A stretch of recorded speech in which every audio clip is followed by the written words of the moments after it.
اس صورتحال کے پیش نظر امریکہ نے ایک پروگرام شروع کیا جس کا مقصد تھا کہ پائلٹ کی ایجیکشن کے بعد ایجیکشن سیٹ ایک چھوٹے جہاز کی طرح اڑتی ہوئی انہیں ایک محفوظ مقام تک لے جائے جہاں سے انہیں بعد میں ریسکیو کیا جا سکے.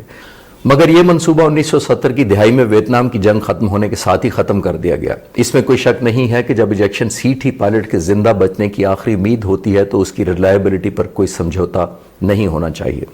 لیکن ان دنوں میں بعض صورتوں میں پائلٹ کے پاس اتنی سپیڈ اور اونچائی نہیں ہوتی تھی کہ وہ ور وقت اس کا پیراشوٹ کھل سکے، اور ایسی ایجیکشن کی صورت میں اکثر یہ ہوتا تھا کہ اس سے پہلے کہ پیراشوٹ مکمل طور پر کھل پاتا پائلٹ زمین سے ٹکرا کر شدید زخمی یا ہلاک ہو جاتا تھا. اس مسئلے کی وجہ سے 1940 اور 50 کی دہائیوں میں مارٹن بیکر کمپنی نے 0-0 سیٹ تیار کی، جس کا مطلب ہے 0 سپیڈ اور 0 ہائٹ. اس طرح زمین پر کھڑے ہوئے ایک جہاز سے بھی ایجیکشن کے بعد یہ سیٹ پائلٹ کو انتہائی اونچی بلندی تک لے جاتی ہے کہ پیراشوٹ کھلنے کا پورا موقع مل جاتا ہے. مارٹن بیکر نے حقیقی اور لائیو ایجیکشن ٹیسٹنگ کے لیے رضاکار ٹیسٹ پائلٹس کا بھی استعمال کیا. بینی لنچ نے 31 لائیو ایجیکشنز کی جس میں سے 17 دفعہ اڑتے ہوئے جہاز سے ایجیکشن کی. مگر آج انسانوں کی بجائے ہم ان ٹیسٹوں کے لیے انتہائی حساس اور ہائی ٹیک ٹیسٹ مینیکیولز استعمال کرتے ہیں.